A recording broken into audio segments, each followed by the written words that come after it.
Hello, children. The poem which we are going to discuss today is The Road Not Taken. This poem is written by a famous American poet, Robert Frost. Uh, Here, the introduction to the poem is given, and you'll understand what the poem is about. This well known poem is about making choices and the choices that shape us. Robert Frost is an American poet who writes simply but insightfully about common, ordinary experiences. So, you have been told in the introduction of the poem that this poem is about making choices. Once uh, in your lifetime, particularly in the early part of your life, you have to make a choice, and that choice becomes the lifetime decision, lifetime choice, which is binding on you. You can't change it anymore in future. That is final and binding. At certain point of time in your early life, particularly, you make a choice, particularly say for in regard with your career, which career you should follow in future. For example, when you pass class 10th and go to class 11th, there you have to decide about the stream which you would like to take. For example, if you go for a science stream and do the medical course, become a doctor, a medical professional, after completing your degree and PG in MBBS and MD, MS, etc., and work as a physician for a very long period in your life. You can't change that decision when you are grown older, when you have taken medical profession as a career in your life, and if you wish after some 20 or 30 years that I should go for, or I should have gone for engineering stream, and you want to come back to your at the point of time in your life when you are just an adolescent of 16 years, again you want to change the decision. You can't do that, because you would have lived some 30, 40 or 50 years of your life. You have grown older, and once you grow older, from that point of time you can't come back to your adolescent age and change your choice again. No, you can't change it.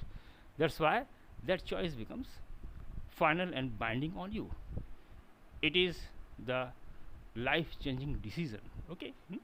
So here in this poem, the poet has very vividly, very beautifully discussed about these choices. Okay. And here, as I have given uh, in the note, I just read it.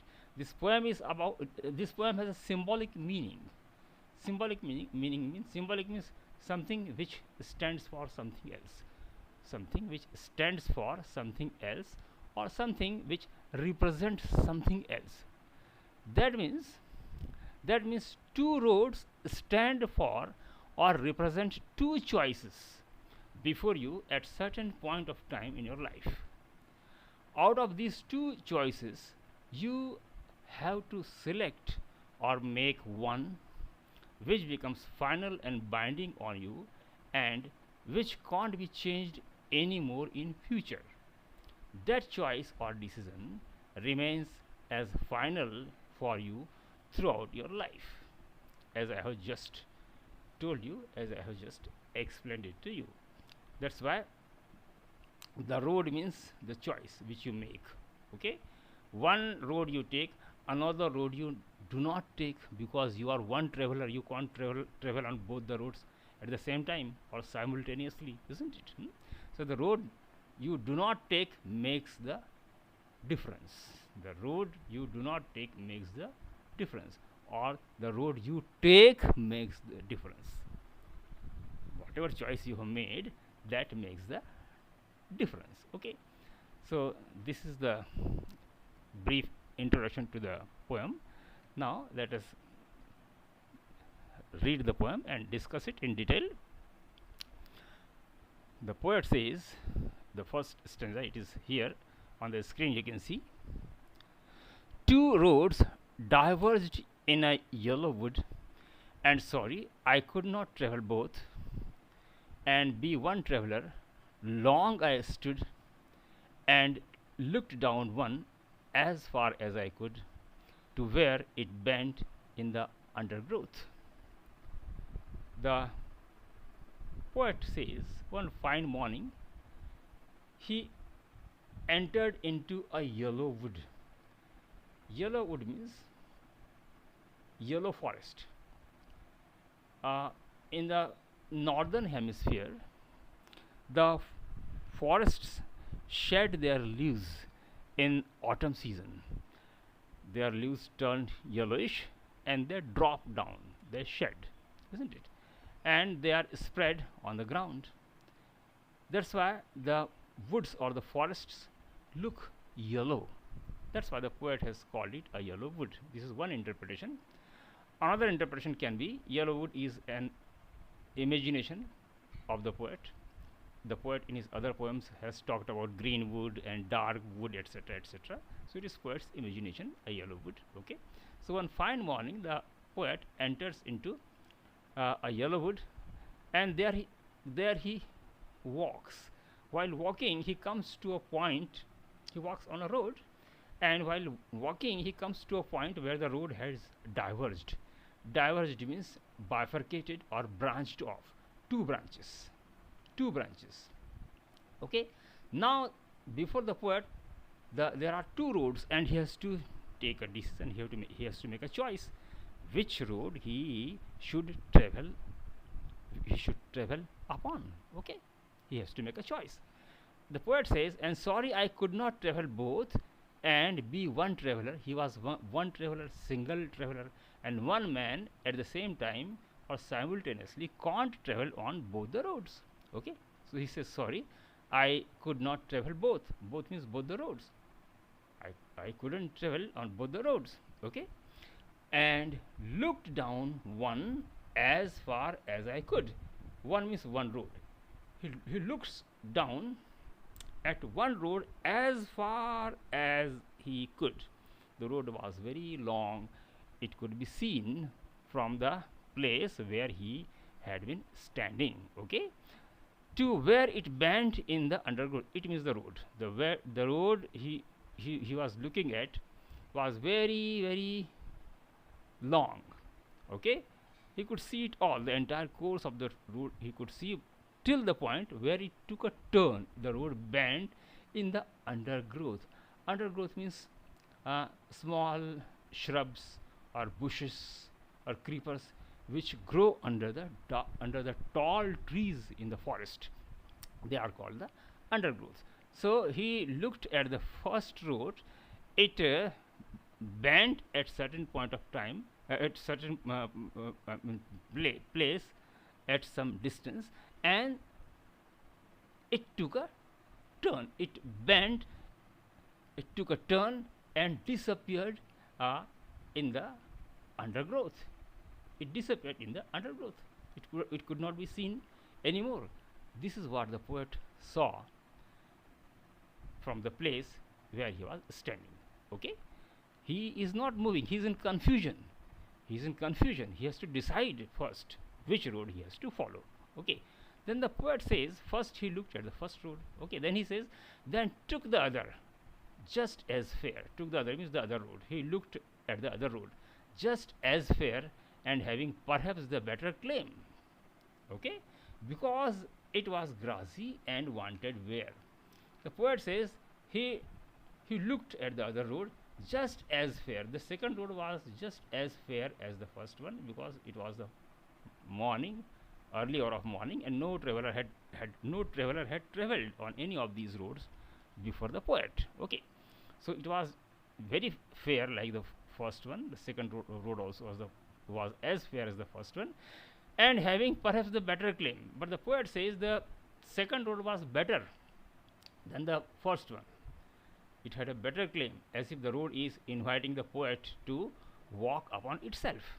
The second road had a better claim, the poet says, okay, because it was grassy and wanted wear. Wanted wear means nobody had walked on that road. Nobody had traveled on that road, on the second road, okay. And that's why it was grassy. Green grass had grown there, and that grass was not stamped, okay, not crushed by anybody's feet, okay. So because it was grassy and wanted wear, the second road was looked grassy and nobody had traveled on it, okay. This is what the poet saw. Though as for that, the passing there, passing means passing of the people, passing of the travelers, okay, movement of the travelers on the road. Though as far the passing there had worn them really about the same. Them means the road. Worn means wear, wore, and worn. This is the verb. Okay, worn means used or made older by normal wear and tear or normal use. Okay, had worn them really about the same. The roads had been used about the same. This is what the poet thinks in these two lines. First, he thinks that the second road is better, and there in these last two lines he says that almost both the roads were almost the same. Okay, so the poet is in confusion which road he should travel upon, whether the first road he should take or the second road he should take. He is in the state of confusion, and he is standing there and he is thinking, because he has to make the right choice, he has to take the right decision. Okay, now in the next stanza the poet takes the decision. He takes the decision. He says, and both that morning equally lay in leaves, no step had trodden black. Both means both the roads that morning equally lay. The roads lay before him, they were lying before him equally that fine morning. In leaves no step had trodden black. Trodden means the leaves which were spread on the ground had not turned black by walking. No traveler had walked on any of these roads, okay, and the leaves, yellow leaves which were spread on the road had not turned black. Trodden means walked. Nobody had walked on the leaves, and they had not turned black by continuous walking of the people. No, in leaves no step of the travelers had trodden black means made them black by walking. Okay, that is the meaning of this expression. Okay, so the poet takes a decision. He says, oh, I kept the first for another day. First means the first road. The poet thought he should travel on the second road, and on the first road he should travel on some other day. So he keeps aside the first road and takes the decision of traveling on the second road. Okay, but he was very conscious. That is clear in these two lines. He says, yet knowing how way leads on to way, that means one way leads on to another way. That means one way has one. Suppose he travels on the second road, that second road, and he travels to a point where there is a square. Again there is a branch from that road. Well, he travels on one of those. He makes choice. Again makes a choice there. Further he goes. Again there is a branch. In this way, one way leads on to another. There are so many branches on one road. Okay, you go on traveling, and you will find in future course of the road there are so many branches. So you go on traveling. Okay, so he knew it. That's why he says, yet knowing how way leads on to way means one way is not the single way throughout. There are so many branches also in that particular road. He knows it, and that's why he says, I doubted if I should ever come back. That means if I make a choice of traveling on the second road, I had a doubt on my mind that I would not be able to come back to this point again to make a fresh choice to travel on the first road. No, I can't come back to this point and make a choice to travel on the first road. Once I have taken the choice of traveling on the second road and traveled a long distance and so many years of my life would have passed, then it would not be possible for me to come back to this point again, because I will become older, he says, isn't it? Once he becomes older, it will not be possible for him to come back again at this point of time, at this point of at this spot, at this place on the road, and travel on the first road again. No, he knew it. He knew it. And that's why the poet says, I knew it, but still he takes the decision of traveling on the second road. Okay, is that clear to you? I hope it's clear. Okay, then the last stanza. Now we have seen that he has made a choice in the third stanza, and he has traveled on the second road. Okay, then the last stanza. The poet is narrating his story. The poet will be narrating his story, the story of his choice, the decision once which he had made. He says, I shall be telling this with a sigh. Sigh means deep breath of relief, deep breath of relief. He says, I shall be telling this with a sigh. This means this story, my story of traveling, my story of travel, I will be telling to people with a deep breath. He says, somewhere ages and ages hence. Hence means from this point forward, from this point onward, or this point forward. Okay, from this point onward, hence he will be telling his story with a deep breath. Somewhere ages and ages means after so many years. Ages and ages means after so many years, I will be telling my story to people. My story of my choice, the story of my choice, the story of my decision which I took when I was younger. I will be telling my story to people, the poet says. Okay, what he will tell to the people? He says, two roads diverged in a wood. He says, I will tell to the people that two roads branched off in a wood, in a forest, and I took the one less traveled by. I took the road which was traveled by lesser number of people. I made that choice because lesser number of people had made that choice. I thought it would be a better choice, so I made that choice. The poet made that choice because he thought that that choice was made by lesser number of people. Okay, then, and that has made all the difference. And the choice which he made, the decision he took, or the career he chose, made the entire difference, made the whole difference. The whole difference was made. The whole career was changed. Whole future course of his life was changed by that decision which he had taken when he was young. And that decision became final and binding on him. It became irrevocable. It couldn't be changed anymore. That's why this poem is a very meaningful poem. The choices you make, or the decision which you make, must be a very wise decision. You must think once, twice, or thrice before taking any decision. If a right decision is taken, your life will be full of happiness and pleasure, full of joy. And if any wrong decision is taken, your life becomes miserable. Sometimes you repent on taking a wrong decision.